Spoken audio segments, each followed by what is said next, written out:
पुण्यात्माओं, जो पुराने भगत हैं वो जिक्र करते हैं बार बार, और वो बताते हैं कि गुरुजी जब थोड़ी संगत हुआ करती थी, सत्संग भी करते थे 7-7 घंटे हमें समझाने के लिए, सारी मर्यादा बताते थे, सब कुछ समझाते थे।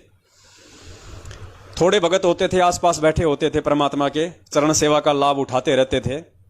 तो एक भगत ने बताया, जो कि 2000 से जुड़े हुए हैं, सन 2000 से, यानी 20-21 साल से गुरुजी से जुड़े हुए हैं।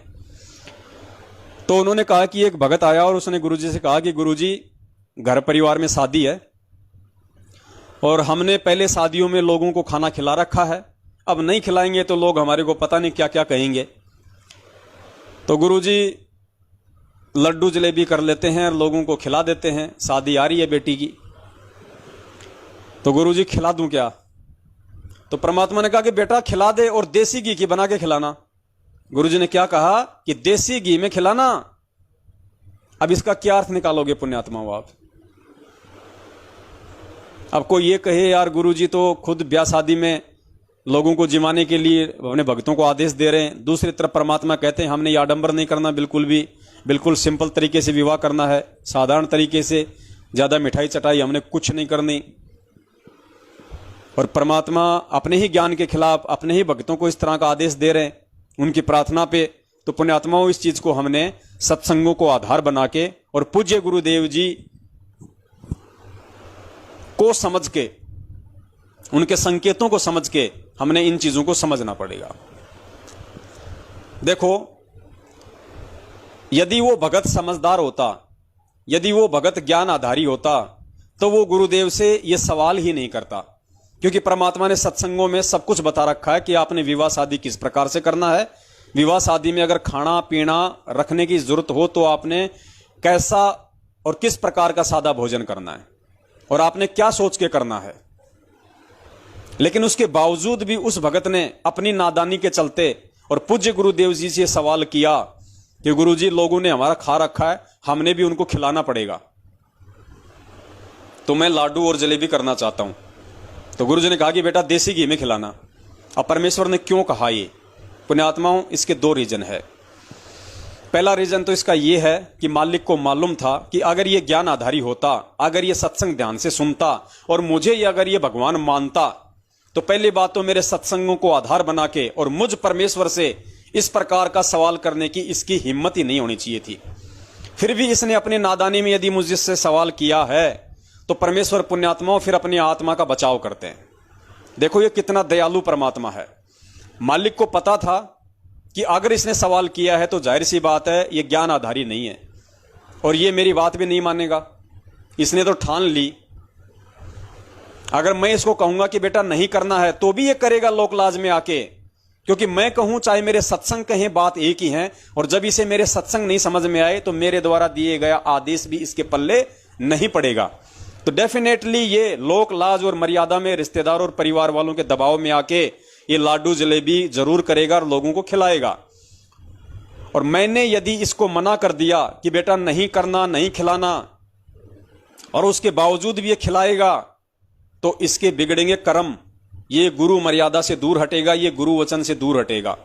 तो परमेश्वर ने अपनी उस आत्मा को बचाने के लिए, और परमेश्वर ने कहा कि बेटा देसी घी में करना। मालिक ने उसको आदेश दे दिया, अपनी तरफ से उसको स्वीकृति दे दी और वो खुशी खुशी अपने घर चला गया। अब क्या होगा परमात्मा? उस नालायक भगत ने अगर गुरुजी मना कर देते तो भी वो काम उसने करना था, लेकिन अब गुरुजी ने ही उसकी जो प्रार्थना थी उसको सुन लिया, उसको स्वीकार कर लिया। तो अब यदि वो लाडू जलेबी वाला काम वो करेगा तो परमेश्वर की दया से काल भगवान के खाते में उसका नंबर नहीं लिखा जाएगा, यानी वो काल भगवान के उस ऋण से वो छूट जाएगा, वो बच जाएगा, काल भगवान के दंड से वो बच जाएगा। वरना कल को काल भगवान उसको खड़ा कर देगा।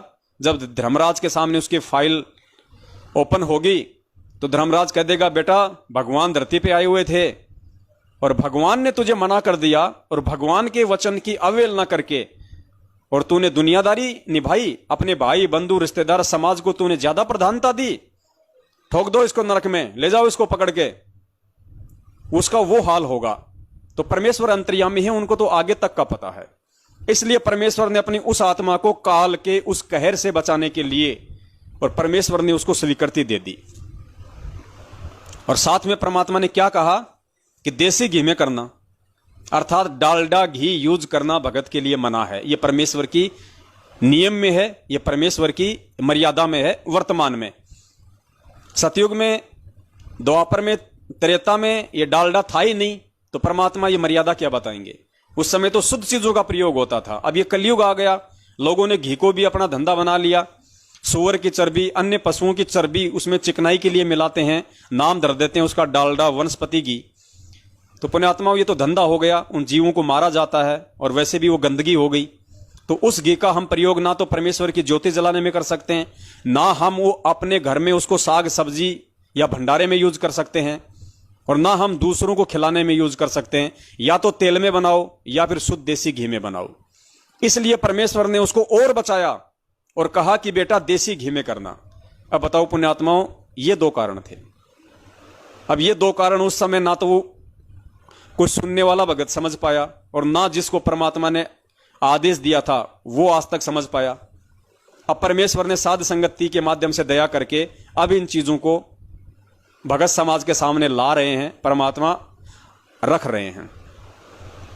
तो पुण्यात्माओं, इस प्रकार से हमने अपनी रहनी करनी को परमेश्वर मान के हमने सुचारू करनी है।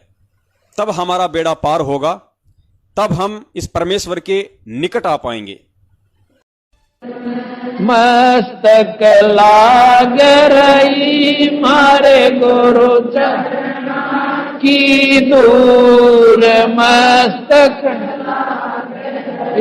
मारे गुरु चरणा की दूर, मस्तक जब ये धूल चढ़ी मस्तक पे, जब ये धूल